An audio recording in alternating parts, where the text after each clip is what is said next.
Welcome back, everybody. Today, we're going to take a deep dive into medieval logic. Ooh, fun. I know, right? Yeah. Specifically, we're going to be looking at something called obligationes. Okay. And, our listeners have asked about this. Mm. It's really interesting. Actually, it's way more interesting than it sounds. Yeah. Think of it like a logic puzzle on steroids, a game that's played with words and ideas that was really popular with philosophers back in the Middle Ages. Yeah. It's a very medieval thing. Yeah, It's geez. very much of its time. Yeah, it is. And the main source we're going to be using for this deep dive is the Stanford Encyclopedia of Philosophy. Great source. Yeah. Absolutely. Everyone should check that out if they get a chance. It's like having a whole philosophy library at your fingertips. Yeah. So to kind of give everyone an idea of what we're talking about here Okay. with obligations, it's kind of like one of those yes or no question games, Right. but the stakes are a lot higher. Yeah. It's not just about, tricking your friends. It's about truth and possibility. Yeah. Exactly. Yeah, it has big implications for how arguments work. And we understand arguments. Exactly. Okay, so how do you even play this game? I'm imagining like monks, huddled in a dimly lit room arguing about, obscure points of logic. Well, you're not far off. Okay. I mean, you got to remember the time period here. But the core idea is that there are two players, Okay. and we call them the opponent and the respondent. Okay. And the opponent, they give the respondent a statement, and this statement is called the positum. The positum, got it. And the respondent has to accept that this positum is true for the entire game. Okay, but here's the thing, and this is where it gets kind of crazy. The positum is usually false. Yes, usually a false statement. So you're basically like agreeing to argue based on something that you know is not true. Exactly. It's like trying to build a house on a foundation of jelly. Yes. That's a good way to put it. You're constructing this whole argument, this whole structure on a very wobbly foundation. Yeah.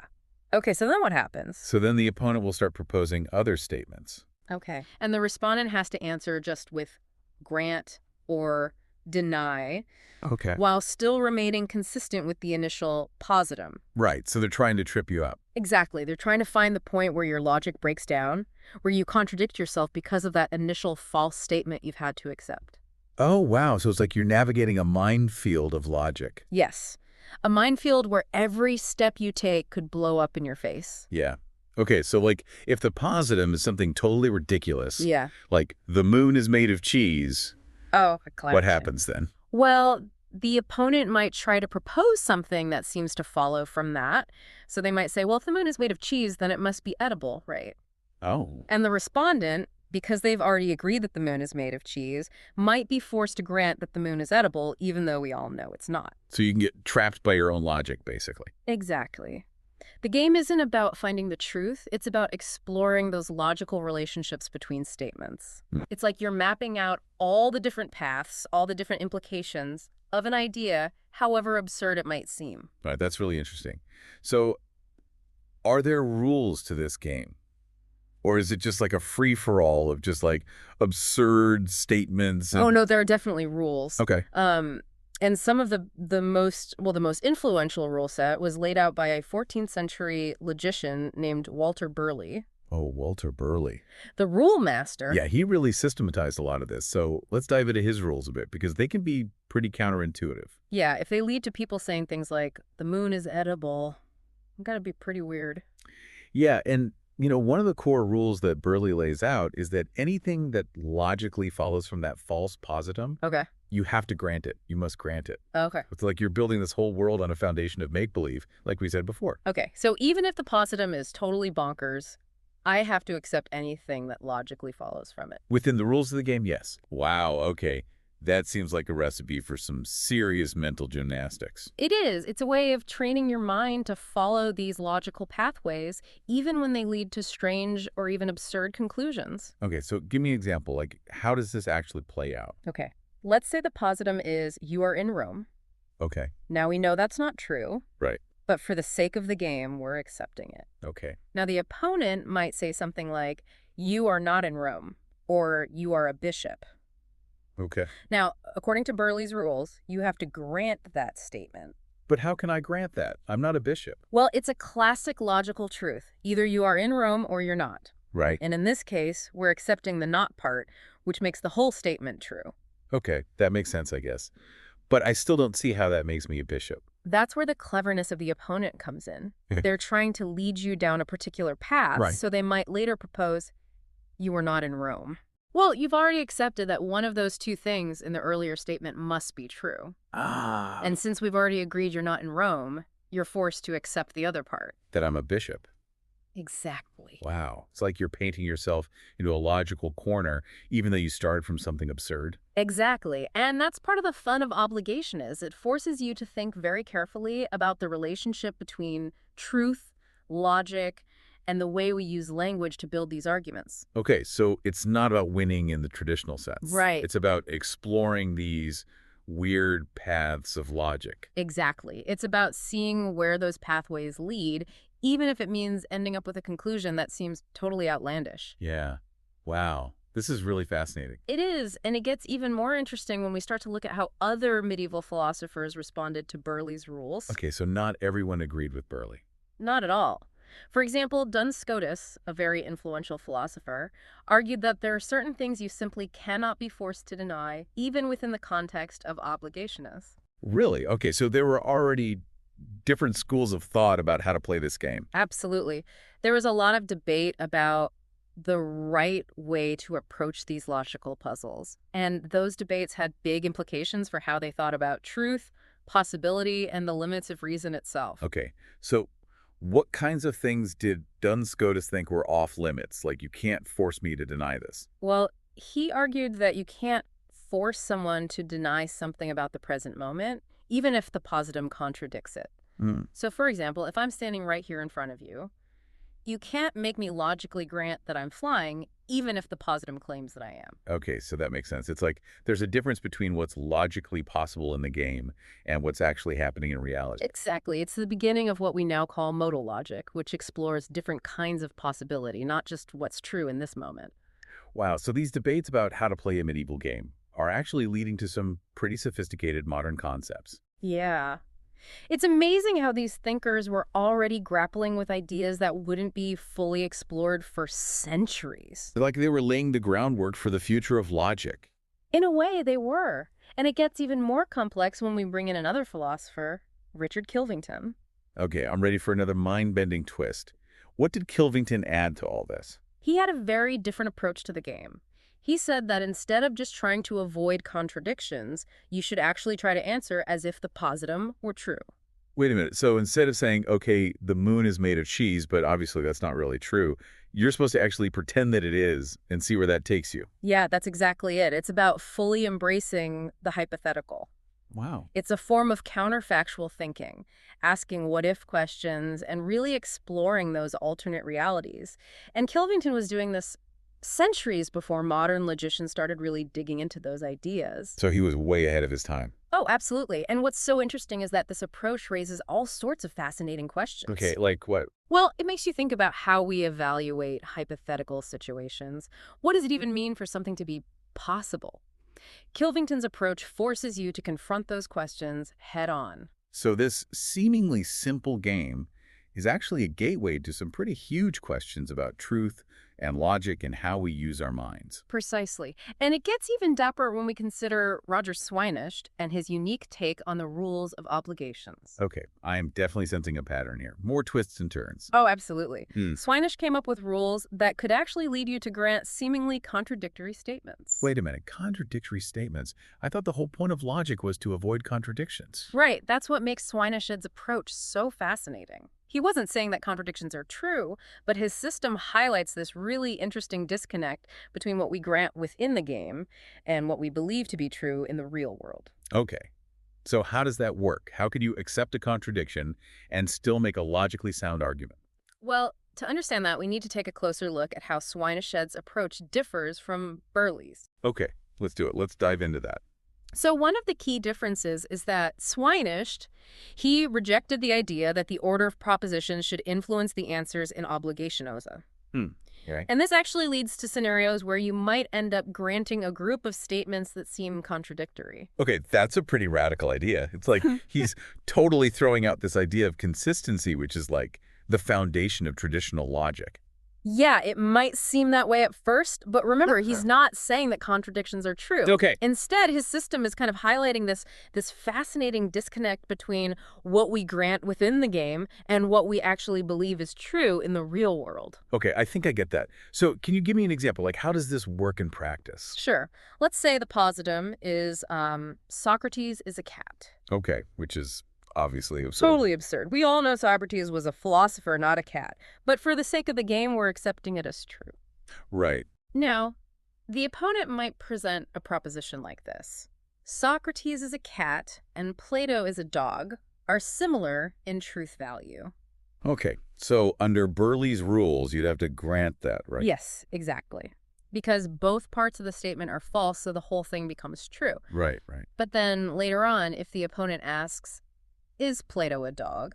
Uh-huh. Following Burley's rules, you'd be forced to grant that too, because it seems to follow from what you've already accepted. Right, because I've already said that they have a similar truth value, and we all know Socrates wasn't a cat. Exactly. Plato must have been a dog. But Swineshed's system wouldn't allow for that kind of influence from earlier propositions. Okay. So even though you've granted that statement about similar truth value, you wouldn't be forced to say Plato is a dog.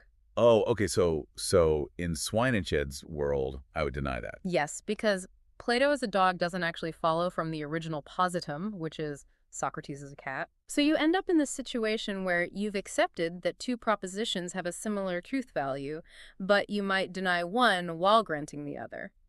Okay, so it seems like a contradiction, Right. but I guess within the rules of the game, it kind of makes sense. Yeah, it highlights how Swinish is really focusing on the individual relationship of each statement to the original positum. Okay, that's interesting. But how does this approach actually help us to understand logic or argumentation? It seems like it just makes things more complicated. Well, think of it this way. Swineh's system isn't trying to break logic. It's more like he's trying to show us these subtle ways that meaning can be manipulated within a formal system Okay. by sort of challenging the role of order and obligationes. He Right. forces us to really examine these assumptions that we make about how propositions relate to each other. Okay, so it's less about finding the right answer and more about, like, seeing the underlying mechanics of how arguments work. Exactly. It's like we're taking this logical engine apart Yeah. and we're looking at all the different gears Right? and seeing how they fit together, how they interact. Yeah, that's a good analogy. And by sort of pushing the boundaries of consistency in this way, Swinish, he kind of helps us to see that sometimes even really airtight arguments can still have loopholes and they can have unexpected consequences. Yeah, he's really making me rethink my whole idea of what it means for an argument to be valid or sound. That's the point. It's about pushing those boundaries, questioning those assumptions. So we have Burley's system on one hand, Yeah. which is all about maintaining this strict logical consistency. And then you have Swineh's system, which is like, well, what happens if we allow for these little pockets of apparent contradiction? Right. It opens up a whole new way of looking at things. Yeah, it does. So what was the point of all this for Yeah. medieval philosophers? I mean, were they just messing with each other's minds for fun, or was there, like, a bigger goal here? It was definitely more than just a game to them. Remember, Obligations wasn't really about finding the truth or winning a debate in the traditional sense. It was this tool for analyzing the very structure of arguments, for testing the limits of what we can coherently think and say. So they were pushing the boundaries of logic itself. Exactly. They're exploring those outer edges, those strange and sometimes paradoxical spaces where logic leads us. So while it might seem like a game on the surface, it's actually a way of getting at some really fundamental questions about how we reason. Yes, and how we construct arguments and how we even use language to try to make sense of the world around us. Yeah. And it's amazing how these thinkers from centuries ago were already grappling with ideas that are still relevant today. Absolutely. Their work has had a huge impact on fields like linguistics, philosophy of language, even computer science. It's incredible how these seemingly obscure debates from the Middle Ages can still teach us so much about how we think and reason. It speaks to the enduring power of philosophy. The questions they were asking are still questions we're grappling with today. Yeah, that's true. So we've talked about the rules of the game, the different approaches to playing it, and the philosophical ideas behind it all. Yeah. But there's one thing I'm still wondering about. Yeah. How did you actually win an Obligations' game? Was there a clear victor? Or was it more about the journey of exploration? That's a great question. And it gets to the heart of what obligations was really all about. The idea of winning is a little more complicated than you might think. It's not so much about scoring points or proving your opponent wrong. Okay. It's more like imagine a really intense game of chess. You're Yeah. not just trying to checkmate your opponent, you're trying to navigate this whole web of implications. Okay. You have to anticipate their moves and then respond in a way that really exposes the underlying structure of the argument. So it's about strategy. It's about like skillful maneuvering Exactly. more than like reaching some kind of definitive victory. Right. Like winning might mean you successfully defend a really tricky positum, or maybe you uncover some hidden contradiction in your opponent's reasoning. Or even, just illuminating some new consequence of a proposition that no one's thought of before. So it's more about the insights you gain along the way, those moments where you suddenly see these logical connections in a totally new light. Yes, exactly. Even if it means you end up having to embrace some pretty weird conclusion. All right, because you're playing by the rules. Exactly. Okay, so obligations is about like pushing the boundaries of what we can think and say and still make sense. Yes, and for medieval philosophers, it was a way of really understanding the power of reason.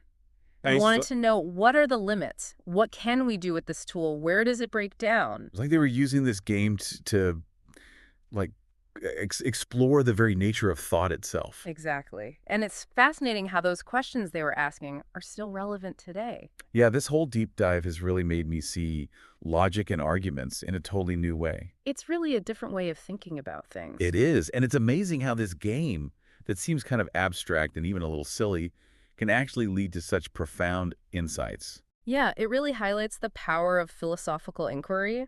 Like, even ideas that seem really obscure or outdated can still give us these valuable new perspectives. Totally. So for someone who, isn't a medieval logic expert, what's like the main takeaway from all of this? Why should we care about these debates from centuries ago?